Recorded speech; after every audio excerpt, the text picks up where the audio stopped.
So good evening, everyone. We are delighted to welcome Dr. Akhilesh Suman amongst us in the thing that we call SAMVAAD that has been organized by Thapar MUN Society.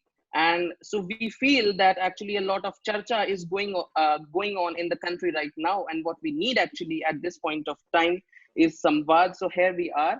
And today we are in a situation, we are not only threatened hegemonically by our neighbors, be it China, Nepal, but there are a lot of things that has been going on internationally that has a cardinal impact on our lives. And there's something that people actually do share their opinions a lot more today. And they do not actually verify their facts. They just post it on social media, whether it is about international relations or anything. And like that's a bad habit that they have actually grasped from our politicians. But actually, we have someone today who's actually very knowledgeable, who has insight information, who gives point-to-point answer, and who's a distinguished journalist in his field. So I'd like you to welcome Dr. Akhilesh Suman. Welcome, sir. Thank you so much. Yeah. So I'd like to introduce you. Sir is sir serving as the Foreign Affairs Editor at the prestigious Rajya Sabha TV. Rajya Sabha TV, as any of the MUNers would definitely know, is the only source that we actually go to for some credible and formal information. All the other informations that usually at MUNs we do not accept. Sir has pursued his PhD from Patna. He is the recipient of Chevening Scholarship with the British government. And I would proudly say so that someone from our side who would have drained them fiscally. He has undergone academic training at Westminster University as well as at Sunday Telegraph, BBC London. He's been the former special correspondent at the Pioneers newspaper, the former managing editor at Chanakya IAS Academy. And he joined Rajya Sabha TV in the year 2011. And he's one of the founding members. And sir, we are truly delighted to have you on board with us. Okay, thank you so much. Very nice introduction. And in brief, you have given the audience a feel of what I am. Okay, go on, please. Yeah. So along with that, I'd like to welcome all of you distinguished faculty members. We also have amongst us the president of Thapar MUN Society, Dr. Gurvinder Kaur. And before I'd also like to extend a very warm welcome to her. She has been the guiding force for our society. She's guided every one of us. We'd also be having the Assistant Dean of Academic Affairs, Dr. Tejo Prakash. He will be joining us shortly. And before I start off, and predominantly being a Democrat, but I definitely would like to say something that I do believe in the Gerald Ford School of Public Speaking, who said that if there's something good, I shall give way. So I would request everyone to hear patiently to what sir says, because that's the information that you're getting. Actually, that is very credible. That is very authentic. You don't have any vilification from that side. You have authentic information and piece of information that is quite pertinent in today's world. So sir, shall we begin with your permission? Yeah, please go on. Yeah. Am I clear? My audio is clear? Yes, sir, your audio is clear. Okay. So sir, starting from your profession, like we have seen you working in Rajya Sabha TV, and I always remember when I was in school and when we used to do MUNs, we had a big TV in one of our rooms, and we used to watch your show where you used to interview ambassadors, because our teachers used to say that this is the only thing that you get actual information about people, about foreign policies, and about all that. I was quite young back then, but I definitely remember those things. So, sir, we have noticed that you have outperformed all your fellow colleagues. You've been the Foreign Affairs Editor at Rajya Sabha TV, such a prestigious institution. So, sir, I'd like to begin by asking you that how did this journey begin? Like, how were you interested in journalism? Did you want to pursue something else? Was there any incident? Or like, were you inspired by someone to join journalism? It's a real story of a common man. And you know that common man also has a history, and that is what I had learned during my PhD time when I was researching on Arthur Miller. And you know that in everyone's life there is a common man, and you start from a very humble background, and then you reach to a stage from where you can see the world to some extent. And this is my story. I grew up in a village, and then there was emergency days. You remember that in emergency days, everyone's conscience was, hurt. But there was something that is happening inside the society, that poor people were feeling great about emergency, but intelligentsia was against the emergency. That the menace like bonded labor, they were feeling free, that yes, emergency had made them free. Many people were thinking that, trains are running well, officials are coming in time, but there was a, great movement inside the campus. Schools were in unrest, colleges were in unrest, and people were, ready to leave their colleges for the sake of fight against the emergency. So in those days, I was growing up, and I could see one of my family members also was about to be sent in the draconian law, like MISA, you might have heard. So these were all the things that was going on. And then in my college days, I saw the communist movement, Naxal movement was going on in many parts of the country. It was coinciding also emergency day. And then, we were growing up, we were studying. In the beginning, I was a student of science. And then I came to the humanities, and then I did my master's in English literature. Then I did my PhD. But I was a very keen observer of society, coming from upper caste background, but I could understand the problems of being in the lower caste. Untouchability was there in our, villages, and everywhere it was there. So this was always working in my mind. So it was really a story that I could also join some movement somewhere, and I joined some movement also. And I thought that it is a good thing that find a job, find a profession that can keep you free to some extent. Once you join a particular job, like in a government job, then you are like a hostage. And that was there in our mind that we will not go into government job. And I never applied for any government job. And then I thought that journalism might be a profession when you're free also. And if you want to join an organization, you can join. And I wrote a letter to the editor. There was a very good newspaper in that time in Patna that was coming, Patliputra Times. It was very good newspaper, broadsheet. And I wrote a postcard letter, and they published it. So it was a great encouragement, and then everyone liked it. And I also saw some movements going on in different parts of the country. I went there and I saw there.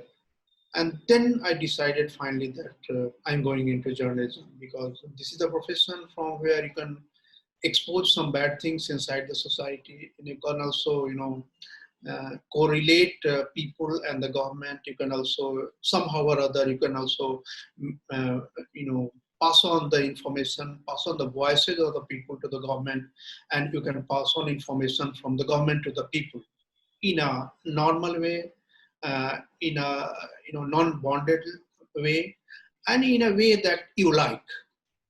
So this is the background that I joined journalism, and I began from freelancing in Patna only, and then I came to Delhi. I joined a newspaper called Rashtriya Sahara. Then I joined from Rashtriya Sahara. I did very well, because in Hindi journalism, there was a dearth of people also who used to work in bilingual setup, like both in English and Hindi.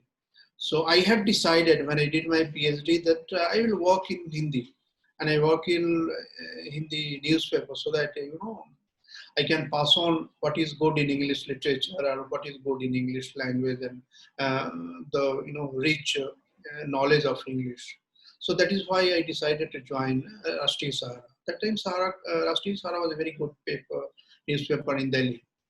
And I joined as a researcher here.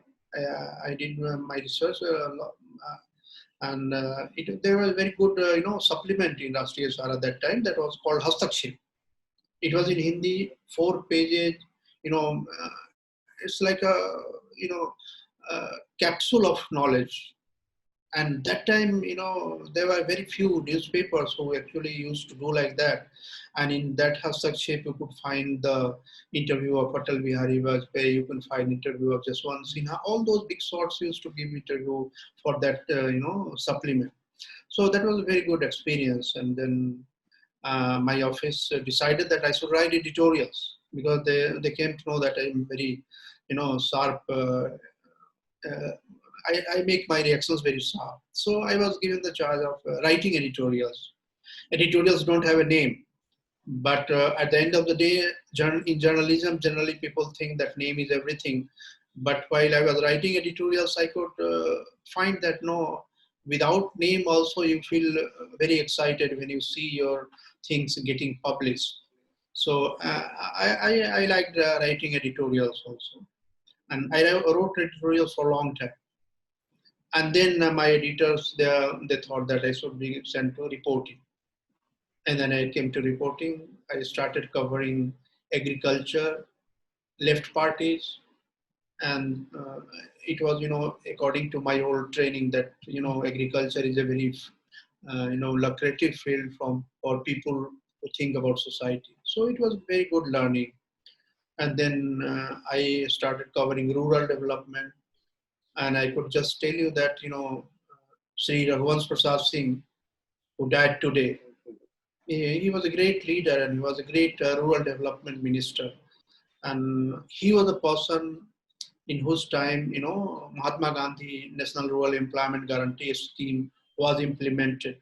And we could, run all the stories that was coming out that time, and the background, how this rural development scheme was opposed by many people who were sitting inside the government. They thought that it was impossible. You cannot give 1 billion people job as they wish. But Raghuvansh Prasad Singh was a teacher of mathematics once upon a time before he joined politics. He told us that I could count that everyone will not be coming to ask job for digging soil. Only desperate people will come, and in that way he could implement. So he was quite visionary person, and we could understand that how, if there is a good leader, if there is a good person who monitors things, you can implement very impossible programs. And in between, I started covering foreign affairs.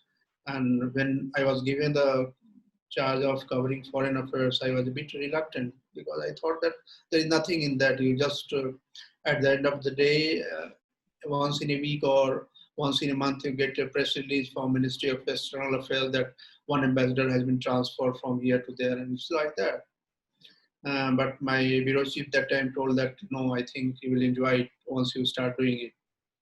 And then I started doing external affairs also from there. And working in Hindi journalism, I attained whatever you told about it.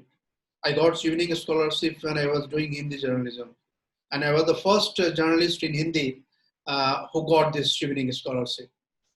Chevening was a very prestigious scholarship for journalists, Yes, sir. especially reporters. So it was a 3 months stay in London, and then you can roam around everywhere. You can go to the universities, and I was associated with Westminster University, and then with BBC London, and then Sunday Telegraph, as you told. So it was really a good exposure for me. And then I was also invited by American government. There is a East-West fellowship. There is a East-West Center in Hawaii. So they invited me for a 3 weeks program on security and leadership. Okay. And just I can tell you that before me, late Honorable Sushma Swaraj was the person who was invited to East-West Center for 3 weeks. So, you can understand that, if you are inside a subject, people recognize you. And it doesn't matter that where you are and in which language you are working, people recognize you, people will find you. And when I was working in a Hindi journalist, as a Hindi journalist, I was writing a lot about foreign affairs, and in Hindi, there were hardly any people who were writing so many things. And when I was there, then this whole thing about attack on World Trade Tower, then Iraq thing, everything was happening, and it was very turbulent days, and I was writing every day. So British High Commission people recognized, and they actually told me to apply for that, and I was not applying. I was not applying. I told them that, I'm a Hindi journalist, you will never invite me, but they told you, please apply. And I was the first Hindi journalist to be invited for that. So this is that. So if you are a keen observer of society, and if your mind reacts, if your heart bubbles, then you should be a journalist. And it is not necessary, in our times, it was not necessary to join a journalist school or take a degree from any school. If you have a flavor for writing, if you have a flavor for society, for thinking, then someday or other your editors will choose you. You write and then they will select. So this is my simple story. So sir, having actually a keenness for journalism, and as well as having a great affinity for Hindi. I remember Dinkar once saying कि सरल सरल मधुभाष सदा राष्ट्र की अस्मिता की परिचायक है Hindi. And I'm a firm believer that one who connects with the vernacular goes to the roots and covers all the issues.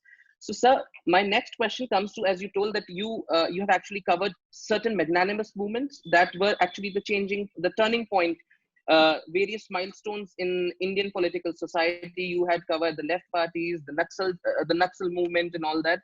So, sir, you also host Rajya Sabha TV special report. And, sir, as a journalist, as I heard that you have a keen affinity for rural development, going to villages and going far across areas, like to the areas which are inaccessible, to the areas which are not covered by actually the media today. So, were there any experiences that when you felt that as a journalist it was quite exciting, but it was quite threatening as well? Were there any such circumstances or incidents where you feel that this was like you were threatened and you thought upon that you should retreat? That in that way I'm quite adventurous, and I never restrained myself from going to dangerous areas, because I believe that even if a dog comes, if you talk to the dog, he will respond to you. And in villages, I have been seeing that if a dog barks, and if you flee, then they will chase you. But if you stand your ground, then dogs will stop. So this was my thing that, even dangerous people whom we understand they are very dangerous, they are terrorists, they are separatists, they are criminals, you can talk to them. And if you talk to them, you will find that, they are not dangerous. They are dangerous to someone, but they are not dangerous to journalists, because we have gone to cover their life maybe. So I can just, I was covering Chhattisgarh election. Chhattisgarh, you know that Chhattisgarh is a very dangerous field, and people think that it's full of Maoists. And then I went and I took help of a local person. I went to a village, and that was understood to be very Maoist infested. And before that, in front of the village, I saw that there's a line of CRPF people standing, and they were also very angry and tired. I could see through their eyes that really they are tired, but they are angry also, whoever is going towards that village, because once you are going inside village, they will feel that you are either sympathizer of Maoist, or you are keen, something keen to know about them. So they don't like you going inside the village. But a simple smile works, and I smiled at them, and then they allowed me to go. No words. And I went inside, and also inside also I could see hostile eyes. And there also I could smile, and then they allowed me in, and I could talk. And then there was some breezes where they had blasted. I could go there. And once in the midst of the night, I forgot my way, and my camera person, he was scared. I told him, don't worry. If they catch us, if the Maoists catch us, I will interview him, and it will be a good thing for us. But I can assure you that they will not kill us. If you have a philosophy of life like this, that you can talk to anyone who confronts you and who comes in your way, you can go to different areas. But yes, there are times when I confronted, and then I had no way that I could confront them. And that was the time before Kargil war. In 1998, I went to Kashmir. And Kashmir, actually, Jammu Kashmir government wanted to show us that yes, situations are normal there. And I went there. That was the time when I was in print journalism. And we were going from Srinagar to Kargil, and in between, the Pakistani forces started shelling from the heights. It was evening, and in the day, no buses were allowed, no cars were allowed on that way that time, 1998. And they started shelling on us, and we were fleeing. We had no other way. We were driving in the night. So that was really a scary time, and we were very angry that why the state government did not tell us that this might be the situation. But anyway, we could be safe because driver was very good, and we were very vigilant that the shells doesn't come on our bus. So we were driving, and the shells were chasing us, but we could survive. And that was really very difficult time because we were almost 10 journalists from Delhi, and we could have been, under fire. So that was a dangerous time. But other than that, that I had gone to many difficult areas, like in Manipur. In Manipur, I went to cover many Naga areas, Kuki areas, even the borders near, India-Myanmar border. There also hostile people across the border. But I always had a passion for talking, and I always was eager to talking, to know them, to say hi, hello, smiles work a lot. So in a way, I'm very fortunate that dangers didn't change me much, and whoever had been there with me. And once you are in television, you are always with some people because television cannot work without a team. So sometimes you have assistant, camera person, and some local people. So it was really exciting thing to know people through that. So scary things didn't happen to me because I was always eager to feel that what a scary is, and I always wanted to know that what is a scare in the society. So I was not scared. Okay. Hmm. So, moving on and like talking about international affairs and actually talking about different countries, and because countries today, they are actually running away from two things, that is credibility and accountability. And so, sir, it's been about 70 years since the United Nations was created to solve problems, to get people and to get different countries on a platform to talk and resolve issues peacefully. But, sir, we have witnessed in the recent past and in the previous 2 decades, and if we see even recently, that there was people do not believe in United Nations as much. Do you feel that due to certain incidents, or I would say due to the change in the perception, as well as change in the leaders, as well as accruing to some incidents, has the United Nations lost or certainly reduced its credibility over time, particularly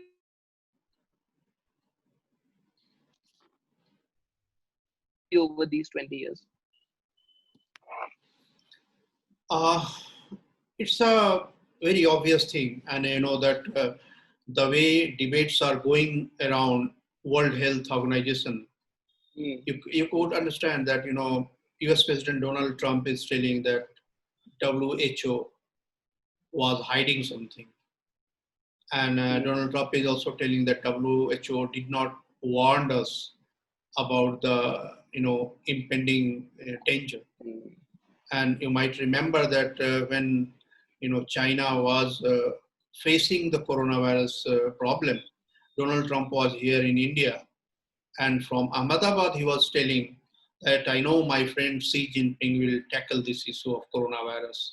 So he was taking it very lightly that it's a local phenomenon. And WHO also did not warn the world that coronavirus is going to be such a huge situation for the world.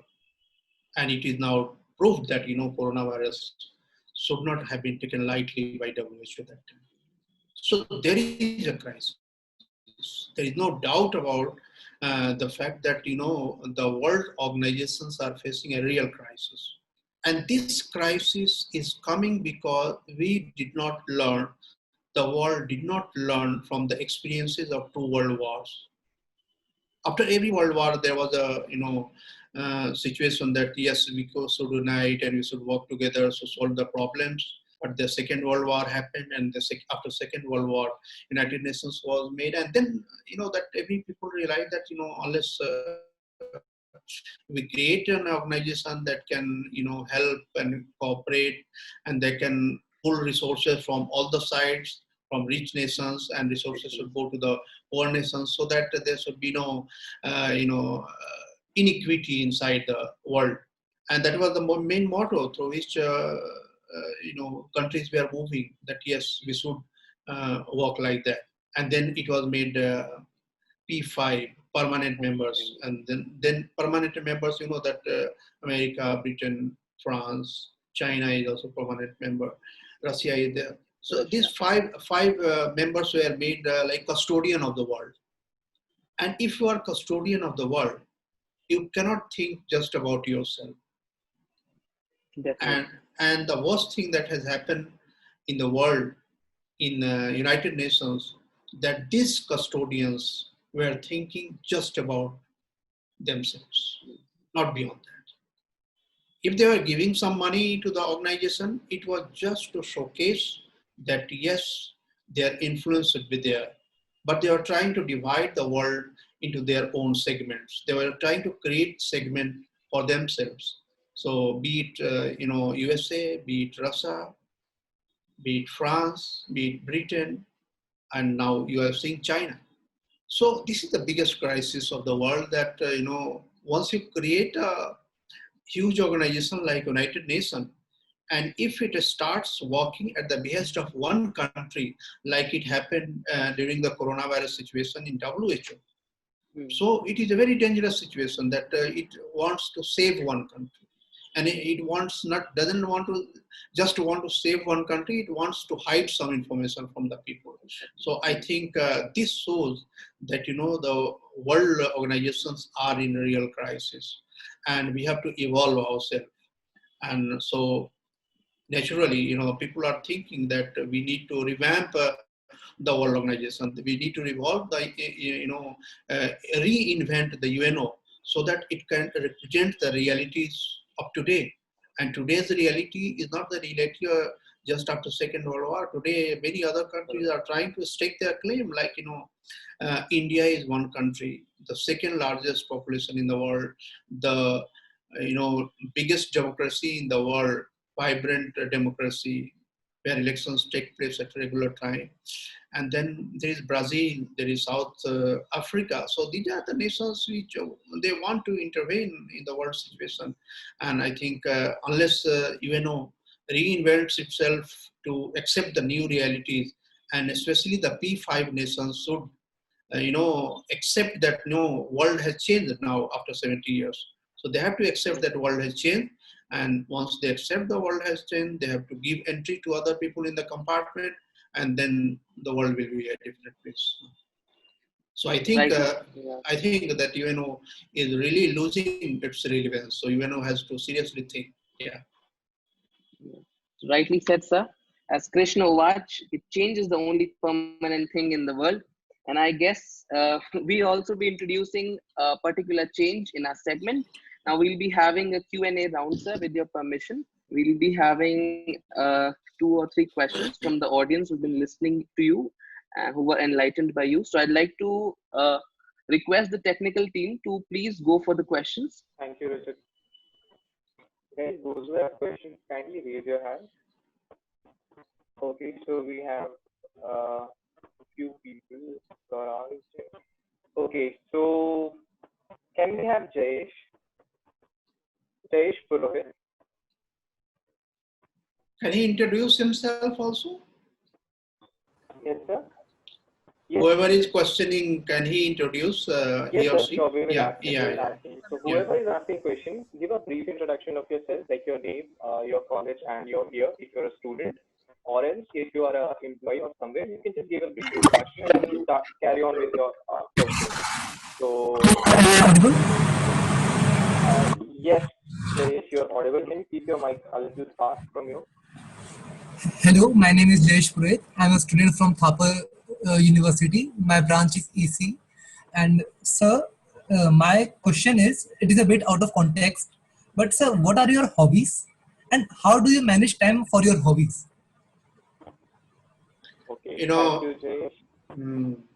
yeah, it's a interesting question because it is generally understood that everyone should have a hobby, and a journalist is a very difficult situation. Journalism is a very difficult situation, and then a journalist is always under tenterhooks. So keeping a hobby in journalism is really a difficult task, and continuing with your hobby is really a difficult task. But anyway, I love planting plants because I'm now living in a city like Delhi, so we don't have enough spaces. But when I was living in my village, then I used to plant, and I used to plant flower plants, and I used to love it. When I came to Delhi, then pots were there where I could plant some flowers, some colored leaves. And other than that, it resembles my profession that I love talking, I love discussing, and that if you want to talk, if you want to discuss, then in the field of journalism, it is always available. People are eager to talk to you, and you are eager to talk to. But it creates problem in your own house, because when you are there at home and when your family members are around, and if you continue with your hobby of talking, then it really becomes difficult. Yes, sir. So I continue my hobbies outside my home, and when I am at home, I try to give all my time to my family so that my hobby does not contradict the homogeneity inside the family. So this is the thing. Okay, sir. Thank you, sir. Thank you. Next question is from Suryansh Tiwari. Suryansh, over to you.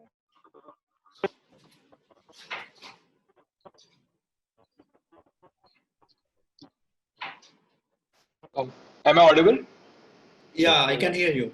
Am I audible? I guess I'm facing some issues. Just give me 1 second. You are audible. Suryansh, you can go ahead with the question. Yeah, just give me 1 second. Am I audible right now? Yes, you are audible. You are very Yeah, audible. sure.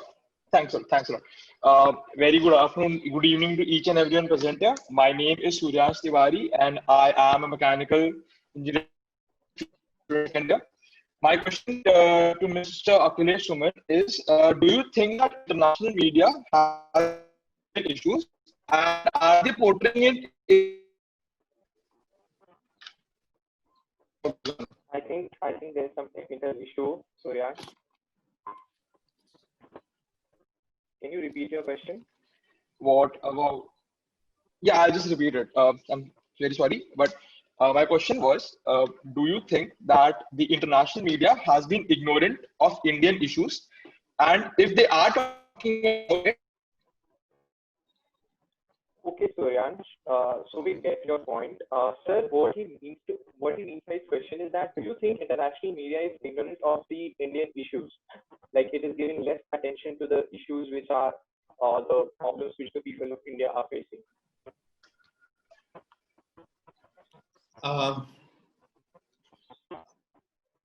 Can you hear me? Yes, sir. We can hear you. But your voice is choking somehow or other. Okay.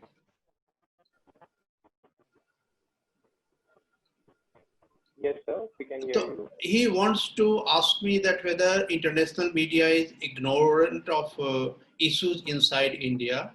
Yes, sir. And then what is the next tag? He wants your views on that, sir. What my views on that? Yes, sir. Ignorant.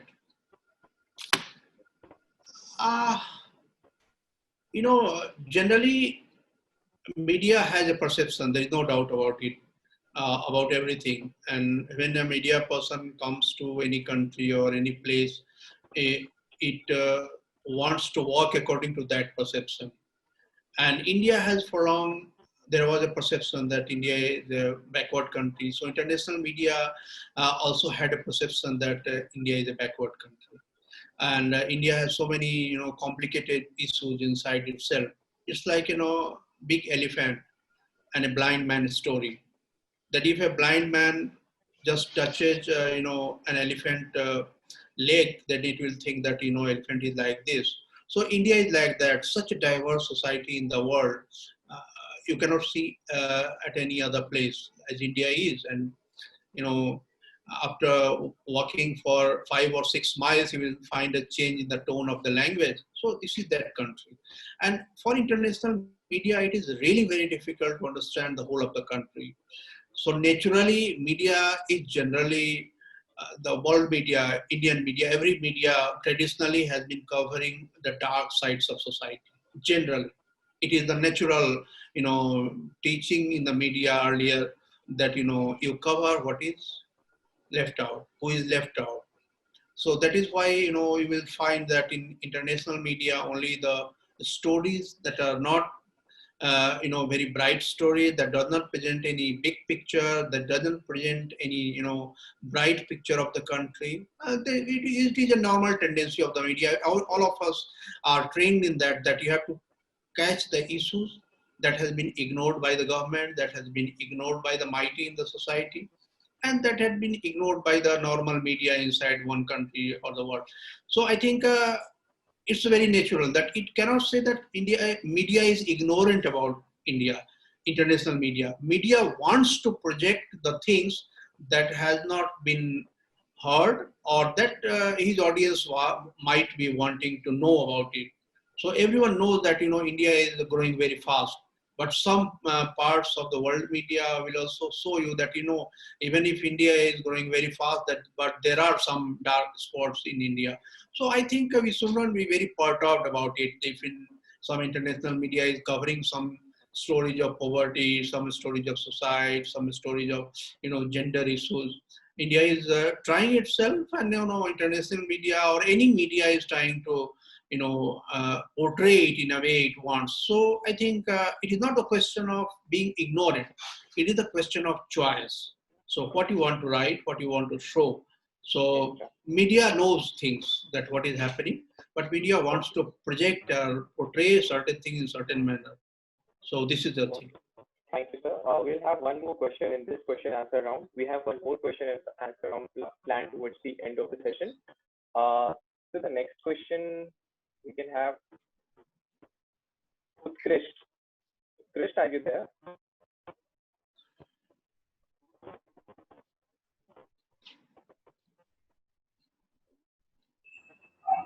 Am I audible? Yeah. Utkrish, you are audible. Greetings to one and all. Yeah, greetings to one and all present here, and special greetings to Mr. Akhilesh Suman. Sir, my question to you revolves around the fact that India has uh, always tried to be a permanent member of the United Nations Security Council. And Right. sir, the question is that if India gets a seat as the permanent member of the council, how do you think that it will affect the global representation of our country and its multilateral relations with other nations? I think, are you sure that you wanted to ask this question, India's representation in the world, or you wanted to ask something else? As far as I can understand that you wanted to understand the impact of India being in the United Nations Security Council. That is what you want to understand? So, no, sir, my question basically revolved around the fact that if India gets a seat as the permanent members of the Right. United Nations Security Council, Right. so how will the global representation of India change, and how will the multilateral ties with the other member nations of the Security Council change? So that is my question, sir. I think that if you watch India's foreign policy carefully from the very beginning, after we got independence, India had presented itself in a very idealistic way that India is a country which obeys the rule of law in the world. India is a country which didn't want to be associated with one camp of the world. Like in Cold War era, you might have seen that world was divided into two. Soviet Union bloc and then American bloc, but India chose to be, away from both the blocs, and India created, non-aligned movement. And this almost continued for a long time. After collapse of Soviet Union, India has some different ambition and understanding. So there was a crisis in the world. And then at the time of Prime Minister Atal Bihari Vajpayee, the question of India's assertion for Security Council membership gained much height, because the world was in a churning situation and world was looking to a new blood and flesh in the whole United Nations organization, and India has taken this claim, and India has taken this claim till now. And if you follow the whole events, India's representation in the world, now you can see that in any voting in United Nations, out of 193 countries, you will get votes like around 190 countries voting in favor of India on any resolution of India. So 180, 185, 190, it's like that. One country will always oppose, or two countries will always oppose, that names of the country. Like sometimes Pakistan almost opposes in everything. Sometimes Pakistan and China will oppose you. But almost all the countries, will comes in support if you are in United Nations, if you put any resolution. So I think India has become acceptable in the world as a, path showing light, because we are the country who had not been saying that this is in my interest and this I will do this. We have been talking about equitable distribution of resources in the world. We had been talking about the issue of how climate change impacted the backward regions of the world, and how the developed countries of the world had exploited the whole world, and they destroyed the environment. So there should be some sort of compensation to the developing world. So India has been speaking in this way. So if India comes in United Nations Security Council, I can assure you that world will be very different, because India's whole posturing and India's foreign service officials at world stage, I can say you that one of the fantastic foreign service officials we have, who try to keep India's interest and also try to keep the world interest together. So we don't want from the world everything for us, but we also want the world to give equitable thing to everyone. So if India is United Nations, India's representation will be like a moral force in the world. India can force many countries, many mighty countries, to think in a moral way. And if you remember, recently Prime Minister Narendra Modi was speaking in G20 summit, that was virtual summit.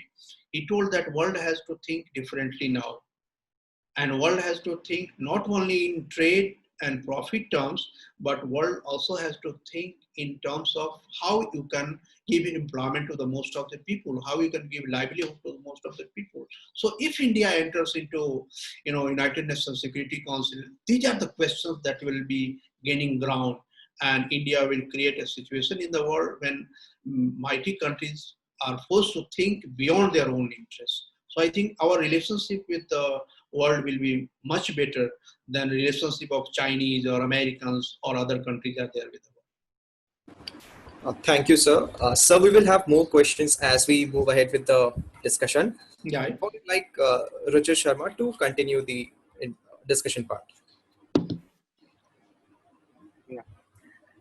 So, sir, as we were talking about India, China, and this China issue has actually gained a very predominance in these current times. So, sir, I would like to ask you that with this ongoing Aksai-Chin issue, and moreover, China has an ongoing issue with Japan over islands. It has an issue going over with Taiwan, and then we have had uprising in Hong Kong, and the recent there was a recent news that China actually said that they would by by force, if necessary, they would try to suppress the Hong Kong revolution. So actually, this is forming a formidable ground. So how do you think that would this is this something that would be suppressed by China, or would this actually change the axis of the Southeast Asian peninsula?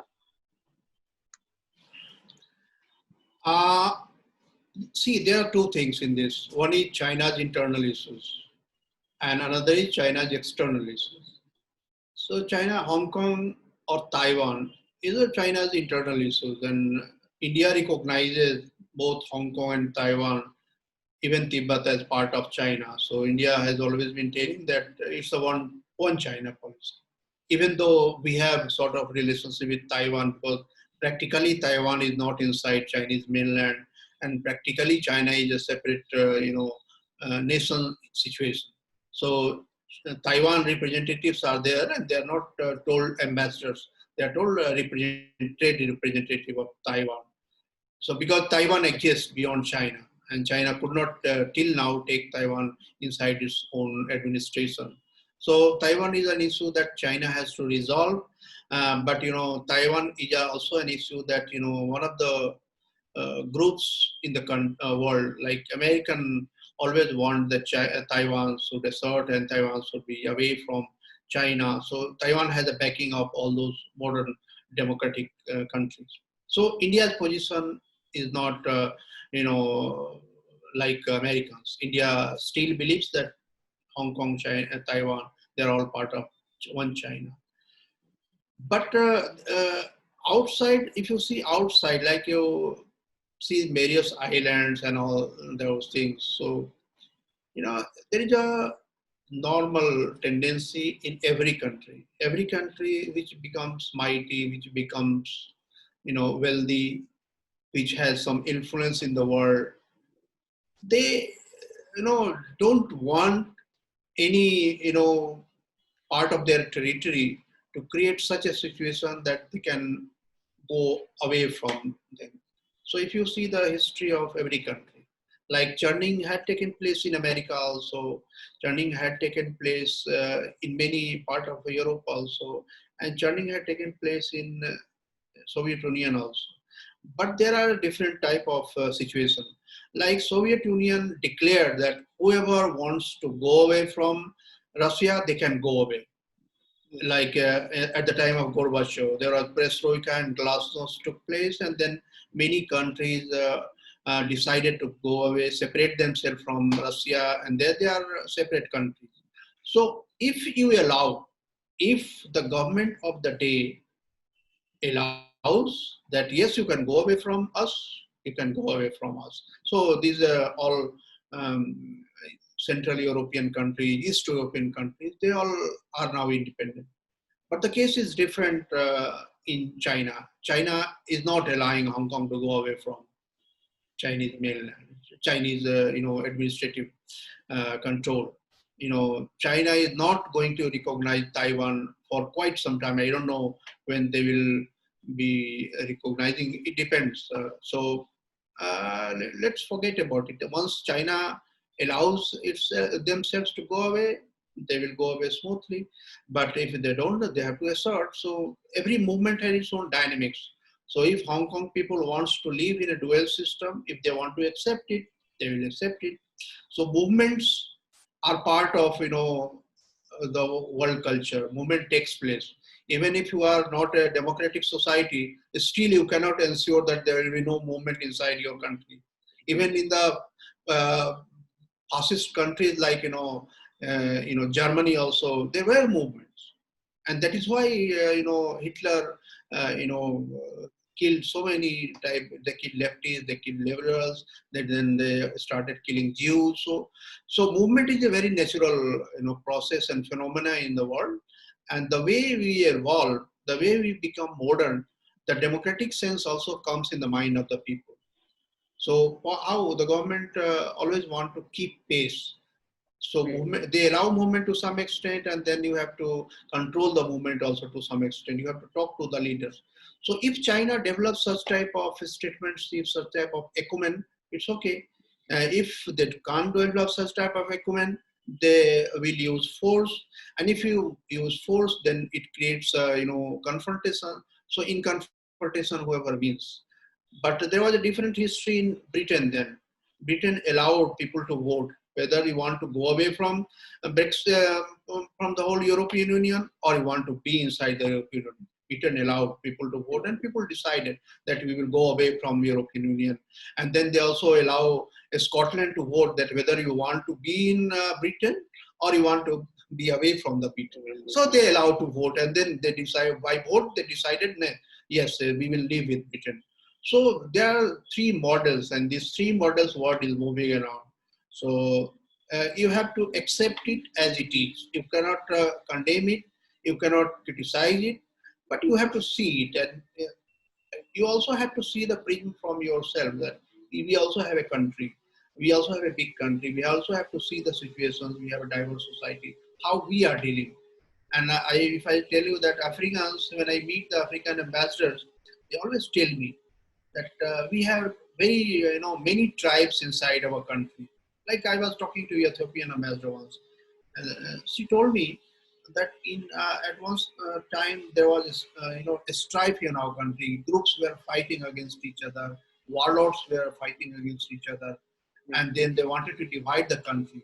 And then we looked towards India, that how India manages that diversity, so many provinces. And then they thought that yes, India is a model for us.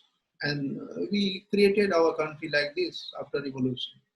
So we have models in the world, and every country can find a solution from the experience of the other. So China also has to see solution from the experience of other countries. And sir, I would like we have had a lot of information, influx of a lot of information about.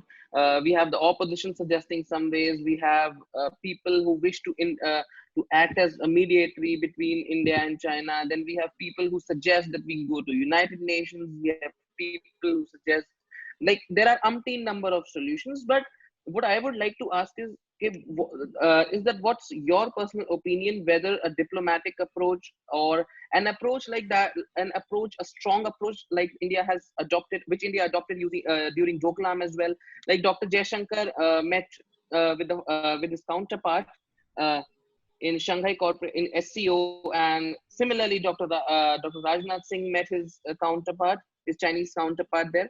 So what do you suggest, whether these things are efficacious or whether forming like a quad alliances like with Australia and Japan, US, like what is actually a pragmatic solution that would definitely help out in the peaceful resolution of this problem? Let me remind you that we had a very old proverb, Agrata Sakalam Sastram, Prishtata Sasaram Dhanu. Means you try from top. You try from the books, that what is there in the book, you should try from that. And but you don't forget to keep the arms inside, arms on the back. So what is the need? The need today is that China needs to be persuaded. China needs to be told that yes, this is not in your interest, and this is not in our interest, and this is not in mutual interest also. So if we dream about Asian century, who will make the Asian century? It will be India and China who will make the Asian century. And India and China will be drivers of Asian century, and these will be the two trains which will be running parallel to each other, sometimes crisscrossing each other, but running on the rails. So India has been trying on this track that, we have always been very good to China. Right from the time of independence, India was one of the first countries who recognized China after the revolution of Mao Zedong. And then we went into confrontation, then we went into war. And now again, we are in the same situation that, if you remember that Prime Minister Narendra Modi had held two informal summits with President Xi Jinping, one in Wuhan and another in Mamallapuram. And they had a very heart-to-heart talk about mutual relations, about world situation, about Asia, everything. And if after that you will find Chinese soldiers coming inside our territory, then it's really a great disappointment. So everyone, if you hear Dr. Jaishankar, the External Affairs Minister, he always tell you that Chinese rise is a story in the world, but India's rise is also a story. So none of us, China should understand that India's rise is also a reality. And India's rise has been a story that is very successful because with all those diversity, with all those, complicated problems inside the society, like of caste, like of region, like of religion, if India has been growing, it's a success story. And China is also a success story because China also has grew from a very backward state, colonized, that opium war, and then bloody revolution inside the mainland, and then fight against poverty. And then they also created a very, modern institution, modern infrastructure. So both are very good, successful stories. So you have to talk to them and you have to try all the ways and means. And if you have a, counterpart like this, which is also big, then you also have to work in your own way. So both ways are right. You cannot say that one way is the only solution. Only talking is also not a solution. But only thinking about war is also not a solution. But be ready for war, be ready for any confrontation, and also keep talking. So I think India is on the trying both the sides. Both are talking, both countries are talking, and both countries are talking so that the situation should be resolved. But one thing is also very clear that most of the countries in the world are not happy with Chinese behavior. Because Chinese behavior is not just a single, story with India. Chinese behavior is everywhere. Like in South China Sea, China is telling that the whole sea is mine. It cannot be. It cannot be that you can claim the whole sea. So it's like that. So I think India has to create situations that you have to create a group of countries, and basically you are creating group of democracies who think alike, who think about market, who think about pre-market, and who think about equitable distribution of natural resources. But China is not realizing that what is happening. And China, I think, needs to realize that the world is fast changing. And coronavirus has changed the world very fast. So it will be a new story if China does not realize what is coming on the world canvas. So we have to try both the ways. So another question is that, as we know that the politics, policy, and foreign affairs are intertwined. So, sir, you have actually studied and you've gone through a lot of, like, we have had a lot of policy changes. We have had the Nehruvian policies. We moved on and we had then Indira Gandhi coming and liberating and recognizing the state of Bangladesh. Then we had Atal Bihari Vajpayee's policy of going to Lahore. We had Sushma Swaraj's soft policy. We had Dr. Tharoor's policy of being a soft power, from non-alignment, and to finally Dr. Jaishankar's policy of multi-alignment. But sir, we have seen that even through, we have adopted an array of policies, but those policies have not significantly yielded results on one of the most significant international affairs problem that India faces, and that is Pakistan. So Pakistan and even China now has become one of the major problems that India faces as an international issue. So sir, what is your opinion? Is this a public policy? Is this a policy failure, or is this some kind of a diplomatic failure from our side? It is not a failure at all. That world is evolving in its own way. And at any given point of time, world is better than any given point of time in the past. If you see world 10 years before, 20 years before, world has gone far away and world has gone in a better way than it was earlier. So world is also moving. World is also modernizing, and world is also trying to give resources accessible to all the people. Now you can see in Corona period also, every country is trying, including us, including Pakistan, including Bangladesh. They're trying to give access of internet to everyone so that they can have online teaching and online classes. So one thing is very common. I can tell you from my perception. I have, gone to around 30 countries in the world, developed countries and developing countries and backward countries. I have seen that, in every country, there is eagerness to develop. Now, there is eagerness to develop. Yes, there are corruption in the backward countries, but they also are very eager that, there should be development of infrastructure, there should be development of facilities, and people also everywhere have become ambitious. They are, asserting their right to have ease of living. So what is here in India that Prime Minister Narendra Modi says ease of living. So ease of living has been a common ambition of everyone that yes, we should not be harassed in the offices, we should have a good infrastructure everywhere. So in that way, we can understand that, governments have to try and government have to go in that direction. Only situation is that international forces that are mighty forces, big forces, they are trying to, create a new type of hegemony, like China is trying to create a hegemony. So if British could not continue with their empire for a long time, after a time you have to fall. Americans also are now tired and they want to go back from everywhere they have sold, sent their soldiers. They understand that what is the need of putting their soldiers in Germany or in South Korea, but they are keeping just because they want their hegemony there, they want their peasants there. But they are withdrawing from Afghanistan, they are withdrawing from Iraq, they are trying to withdraw from everywhere. So Americans are also very tired. China has a new ambition. And Pakistan has always been living in identity crisis. Because, the time India and Pakistan became independent, Pakistan could not understand the diversity of its own country. The way India understood that, after partition on the basis of religion, India and Pakistan was formed. And Hindu majority accepted that yes, Muslims can live with equal rights, with equal living space in our country.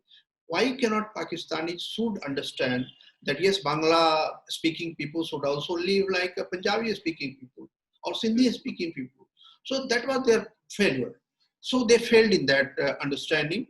And Bangladesh, India did not separate Bangladesh. Bangladeshis separated themselves from Pakistan. So only they took some help from us, and we also helped in their legitimate movement, like India helped against monarchy in Nepal.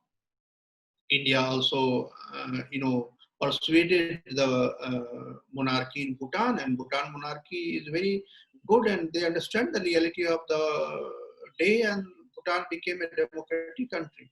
And now Bhutan king is a very respectable person in Bhutan democratic system.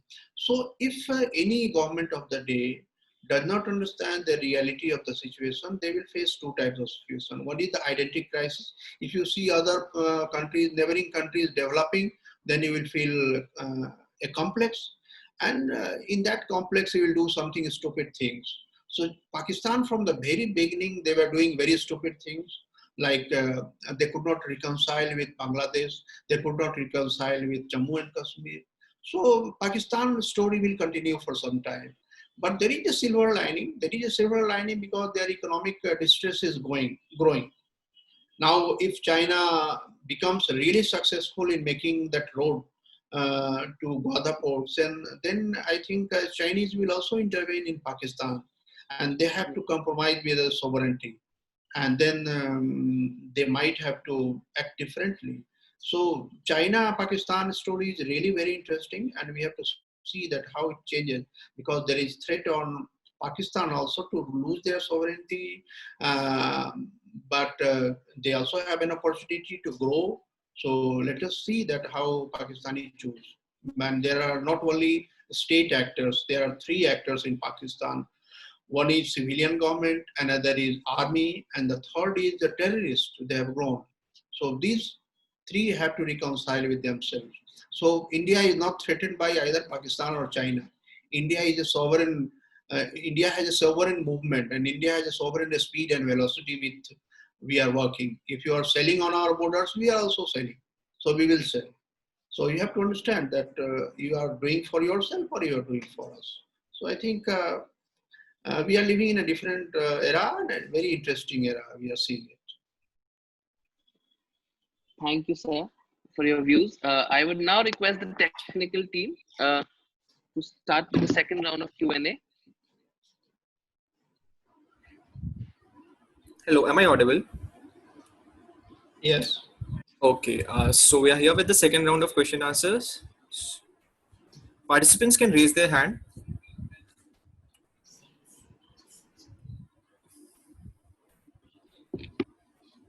Okay, so we have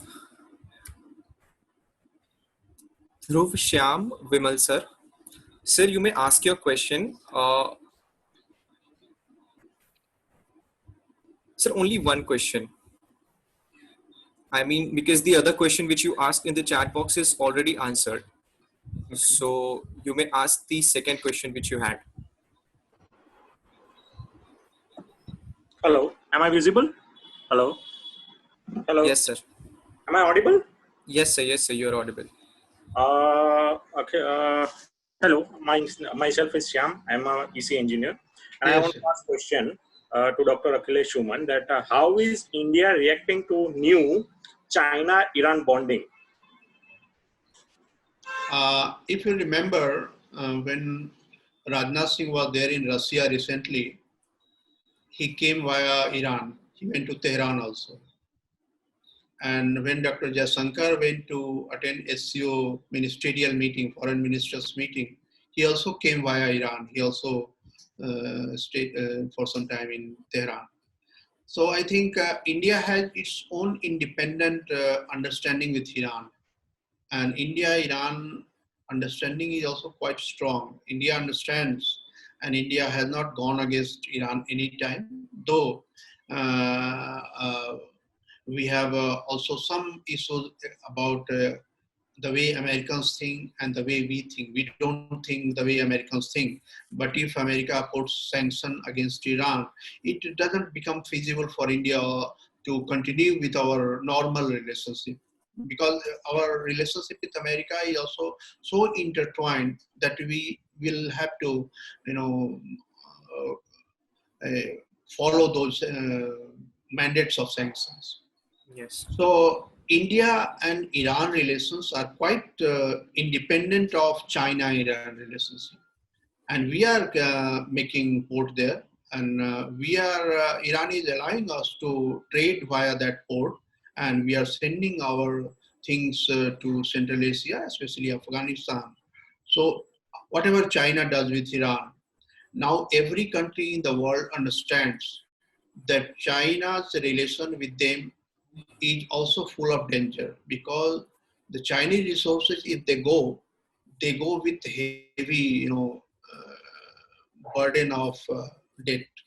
And that debt burden is really daunting for every country. You see Maldives, you see Sri Lanka, you see Myanmar, you see even the countries like Malaysia, they denied Chinese project there after some time.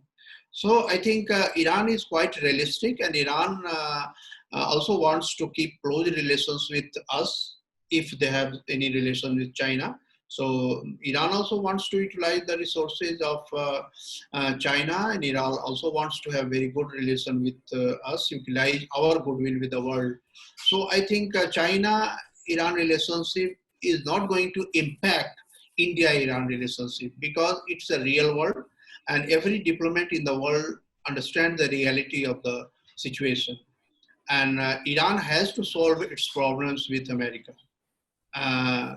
If Iran wants, India can help. But if Iran doesn't want to solve the problem with America, then it will be more problematic. So America and Iran has to understand each other. And if they understand each other, the world will be really different. What I feel that if America, doesn't put any sanction against Iran, if America doesn't put any sanction against Russia, then the world will be really different, because then China would also have to follow certain different path. But China also utilizes this type of conflicting situation. So if you provide the situation, if America provides the situation, then China utilizes this. So I think Iran has to understand their reality, and they also has to mend their relationship with America. But India-Iran relationship is quite dependent, and it is growing every day. It is not impacted by China-Iran relationship. Okay, thank you, sir. Thank you for that answer. Uh, can we have Gaurang Sharma?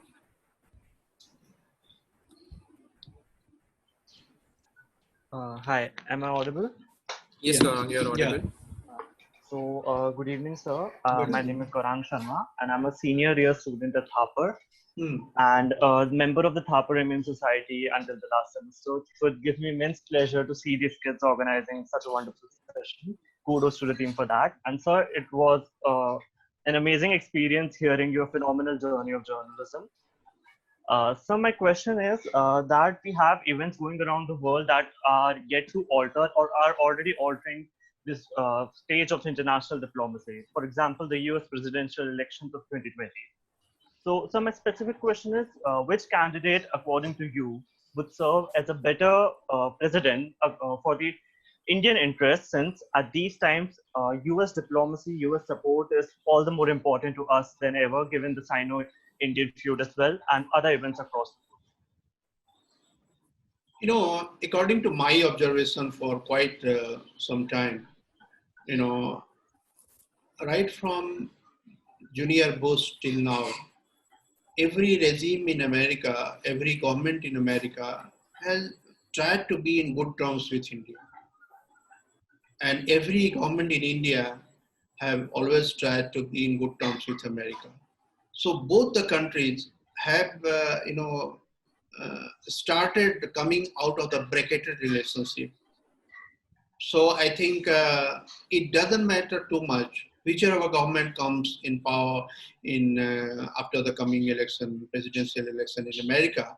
India's relations with America will be intact and it will grow because India has projected itself, and especially our people who had gone abroad, they have projected themselves as a very hardworking, very disciplined people, no nuisance people who goes to work and who come back home.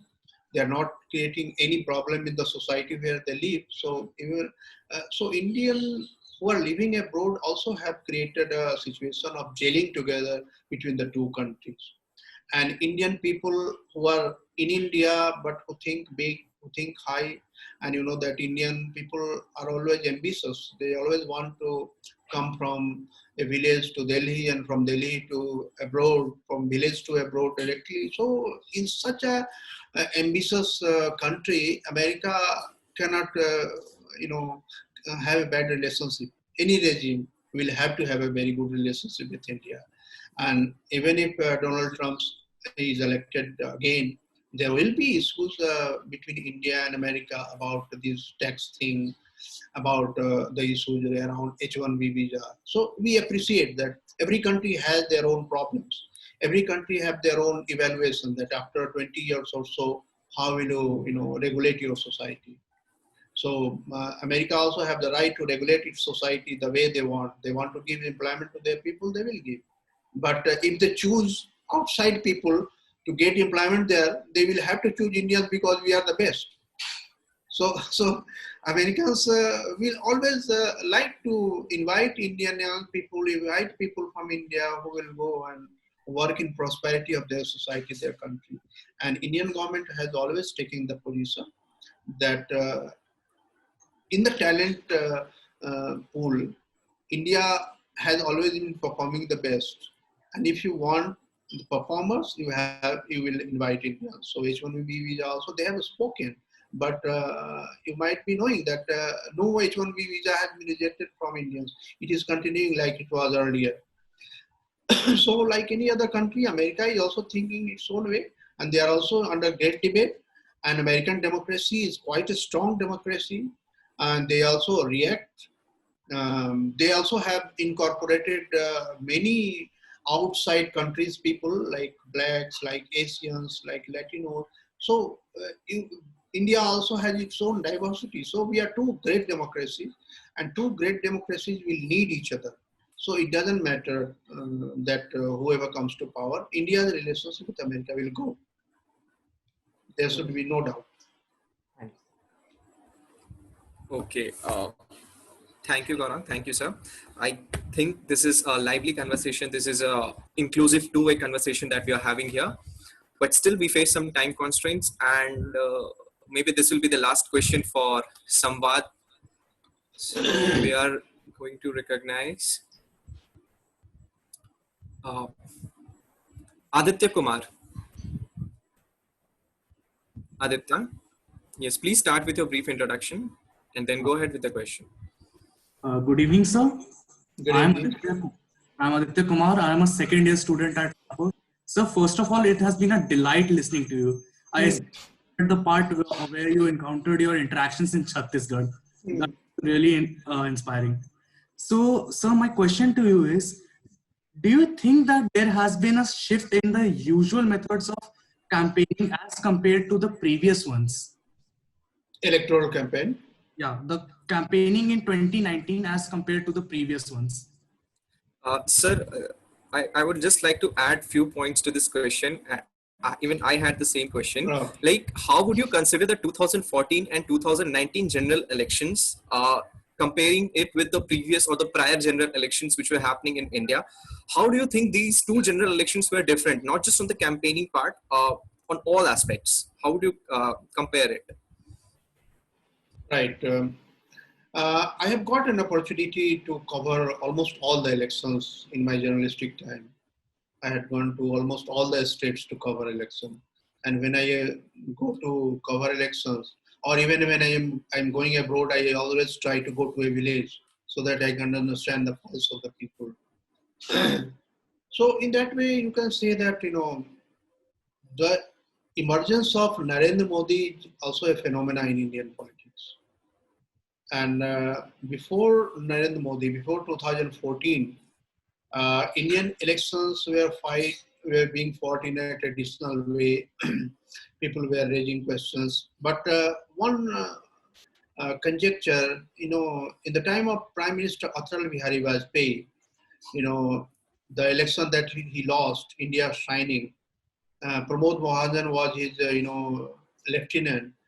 And they also tried to take the whole election campaign in a different mode. The use of electronics, the use of social media. That time we started hearing on our phones Prime Minister's recorded message, "Main Atal Bihari Vajpayee bol raha hu." So people were thrilled. But still, that could not mature for long. But in 2014 election, the use of social media, the use of electronic media, it was really, impressive. And BJP was the party who utilized this opportunity, the whole opportunity of modern communication.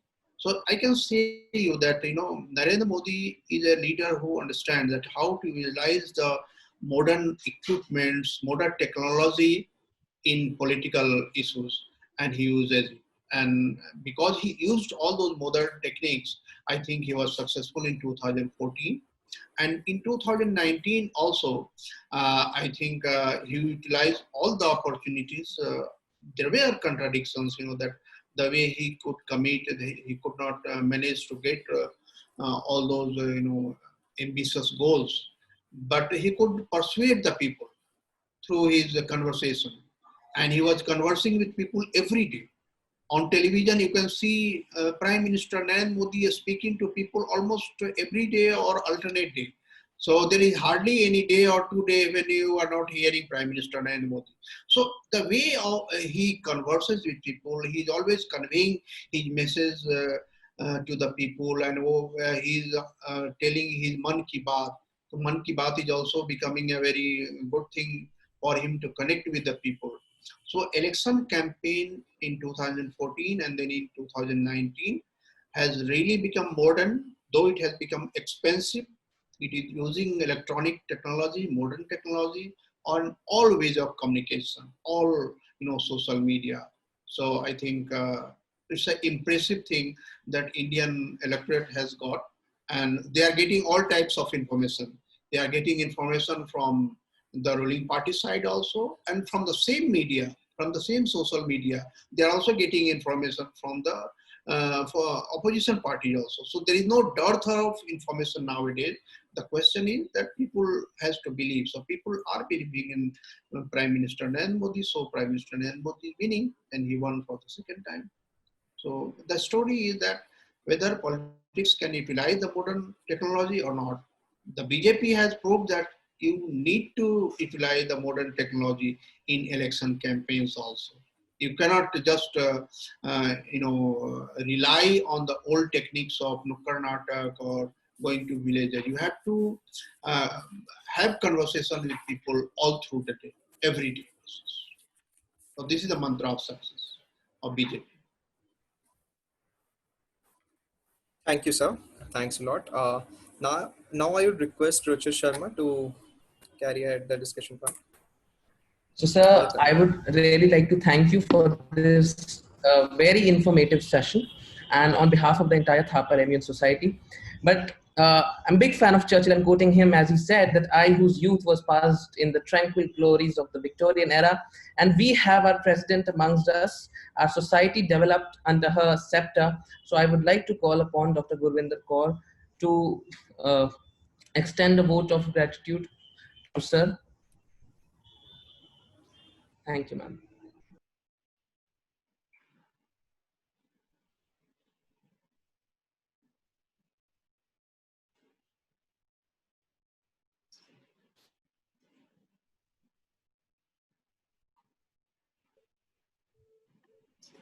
Good evening. Good evening, Mr. Akhilesh. Good evening.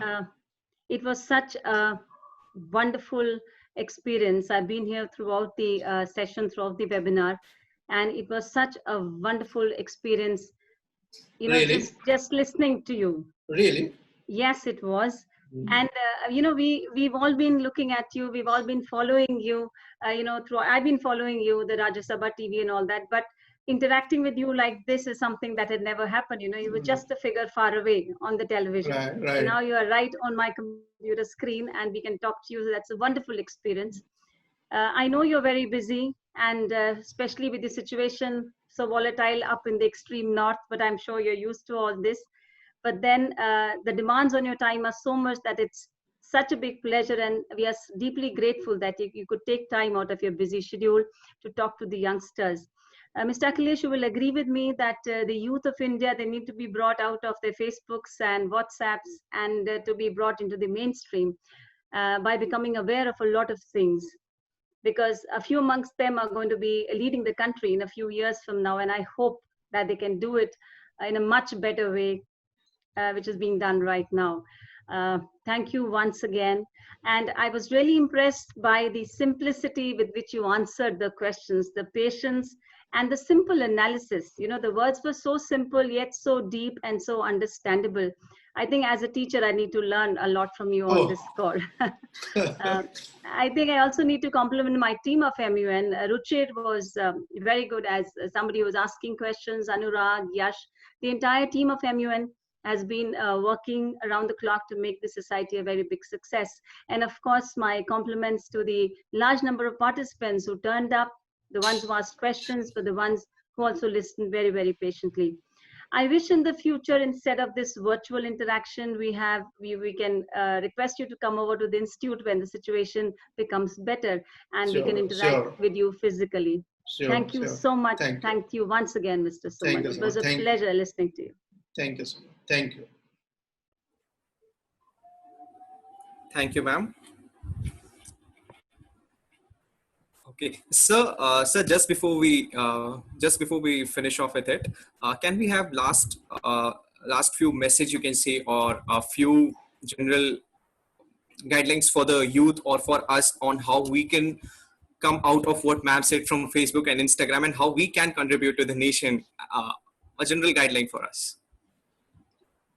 You remember, one thing it always comes to my mind that when you grow youth, every day you contribute to the country, and the only way to contribute to the country is that be honest to the requirement of the country. That yes, I really feel that, when Gandhiji was telling about Azadi, he always tell that every work you are doing, it is for Azadi. So we have to keep in our mind that we have to follow the hygiene situation. Like we are living in coronavirus situation. Coronavirus has given us lots of message. Like nature is trying to recuperate itself. Nature is trying to reassert itself. So our population is big. So we have to think in terms of population also. We have to think in terms of hygiene also, how to maintain the social hygiene, how to maintain the individual hygiene, how to maintain the cleanliness. So these are the things that we have to follow individually.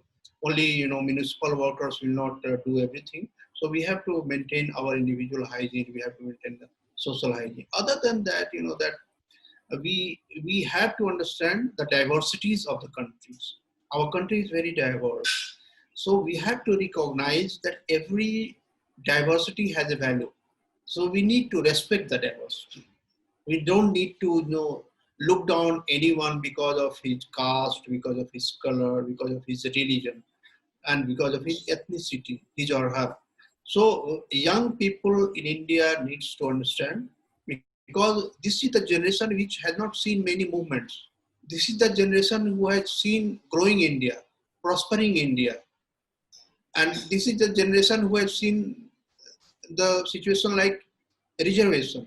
So we have to understood and need to understand that, every social situation has some solution. So any solution that has been given, that has come out of the situation. So we have to recognize all those arrangements that government has to make, so that every poor person, either socially poor or economically poor, can be mainstream the society.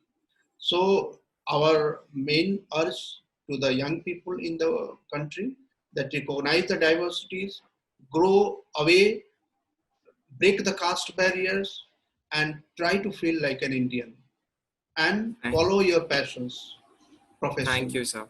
Thank you, sir. Thank you for your kind words. We would really look forward to host you once we are out of this pandemic in an offline conference. We would really look forward to it. So with that, we come to the end of SAMVAAD. It was great having sir with us. Thank you, ma'am. And thanks to all the participants who were here. Thank you. Thank you. Thank you, sir. Thank you, sir. Thank you. So should we say bye now? Yes. Thank you. Okay. Thank Bye, you. sir. I hope I didn't disappoint you people. No, not at all, sir. This was very interactive session. We had a lot of questions from and I'm so sorry for those questions which we couldn't take up in the conversation. Okay. I think those questions were already included as a part of discussion. So we overlooked it. Rest all. Thank you. So I'm happy that I could satisfy. Always, sir. Always. Thank you. So okay, we'll meet again. Yes, sure. Okay, bye. Bye, sir. Bye.